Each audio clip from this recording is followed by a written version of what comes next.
Chapter 1. Scene 1, Entrance. I was born in Cookstown. It came as a surprise to my mother. She was in Belfast at the time. You might think that was a joke straight out of my act, dear readers, but it's actually true. Let me explain. Although my family lived in Cookstown in Northern Ireland, my mammy travelled up to Belfast to have me. I think it was something to do with the maternity unit of the hospital there having better facilities. Thanks for coming on the journey with me, folks. Here goes. I was born James Joseph Mulgrew on the 17th of October 1945 to Frank and Philomena Mulgrew. Oops! I've given away my first secret of the book, that Jimmy Cricket isn't my real name, but a stage name. Although I did meet a coach driver in a club in Birmingham once who was actually called Jimmy Cricket, and he showed me his driving licence to prove it. Later in the book, I'll tell you how the name Jimmy Cricket came about. Now, how's that for whetting your appetite, folks? As you may have noticed, I was born about 6 weeks after the Second World War ended, so my mother carried me for the last 7.5 months of the war. Looking back, I was probably in one of the safest places you could be. I was the last of 5 children. It went John, Brian, Mary, Kieran, and then a baby boy that sadly died at birth. Then me. Both Mum and Dad were Catholics, so we were brought up in the faith. It gave us all a good grounding for what life had in store for us. And now a short bit of family history. My mammy, whose surname before marrying my dad was Conlon, came from a big family.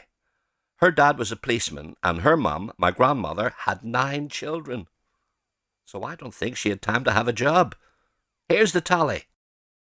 My mammy had 6 sisters, 2 who lived in Northern Ireland, Sissy and Maggie, 2 who lived in the Republic of Ireland, Cassie and Minnie, and 2 others who went to live in America, Alice and Annie.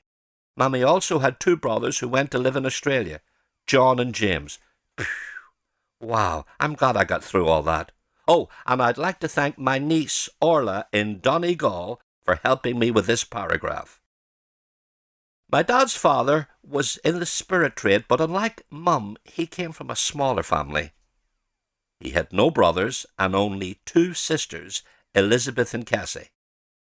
They spent their lives in New York as caretakers in a convent, and then, in their twilight years, came home to live in a beautiful suburb of Dublin, overlooking the sea called Clontarf. One of the nicest things about writing an autobiography is finding out new things about your parents. For instance, while recently talking to my older brother Brian, my last remaining sibling who lives up in Blantyre near Glasgow, I learnt that my mum and dad met while performing in a play for the local amateur dramatics. Here I was, harbouring the illusion that there wasn't an ounce of showbiz blood in my family, and now I hear my folks were budding thespians.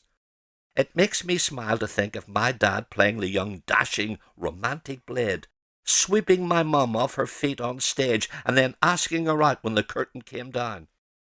My mother's main occupation, by all accounts, was working as a secretary for a local politician, until Frank Mulgrew came along. Dad was a well-known character around Cookstown. As well as trading the boards, he was an undertaker, owned a pub, ran a taxi service, and in his spare time, he was an auctioneer. I suppose if you lived in Cookstown, you would have had to do business with him. I mean, even if you never set foot in his pub, or jumped on one of his taxis, or needed to go onto the Hammer, my old man would eventually get you when you popped your clogs. There's a great family story here. Come closer. To give departed folks a good send-off, my dad imported a Rolls Royce from England and had it converted into a hearse. One day, while showing his friends round it, he indulged in a bit of ecumenical banter. "Look at that, lads," he said, excitedly.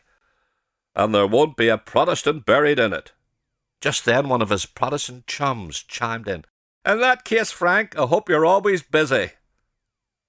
After I'd been on a local radio station in Northern Ireland talking about my childhood, a man rang me and related that story, saying he'd heard it from his parents, who were friends of my mum and dad. My sister Mary told me another belting anecdote about my dad. Apparently, he was coming home from a funeral one day, and this was during the war, when he saw 3 American soldiers thumbing a lift. He promptly pulled over, and they jumped into the back. When he stopped to let them off, one of them said, while climbing out, "Hey, Mac, that was a bumpy ride." Without skipping a beat, my dad replied, "You're the first one to get out of there that's complained." Cookstown boasted the longest main street in the whole of Ireland, and of one of my earliest recollections is as a wee baby lying snuggled up in my pram and hearing the Killie Moon Flute Band march down the street. Some years back, BBC Northern Ireland did a television series called Comic Asides, in which they brought back comedians from the province to the place they were born and got them to relive their childhood experiences. To my pleasure and huge delight, they got some of the former members of the band to blow the dust off their instruments, don their uniforms, and march down the street while playing a stirring and uplifting hymn. It was an emotional encore and a spine-tingling moment. But my pop wasn't the only character in Cookstown. I often heard my family talk about a local bookmaker called Buttons O'Neill. Apparently he tucked away a few dinners in his time, and he would wear these colourful waistcoats that would protrude from his tummy, so much so that the odd button would pop out. Hence the name Buttons.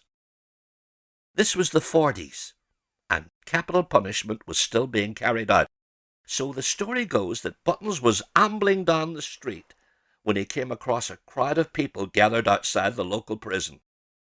When he inquired what all the fuss was about, one of them said, "They're hanging a man this morning." To which Buttons replied, "Hanging's too good for him. It's a good kick up the backside he needs," and then shuffled on his way. Now this is where my story changes dramatically, dear readers, because at the ripe old age of 2, my family moved lock, stock and barrel from the tranquillity of the sleepy little town of Cookstown to the bustling, thriving city of Belfast. Well, I didn't want to be left behind, so I grabbed my rattle, put my dummy in my mouth, and headed off with them. As I'd already been born there, you could say I had a sneak preview.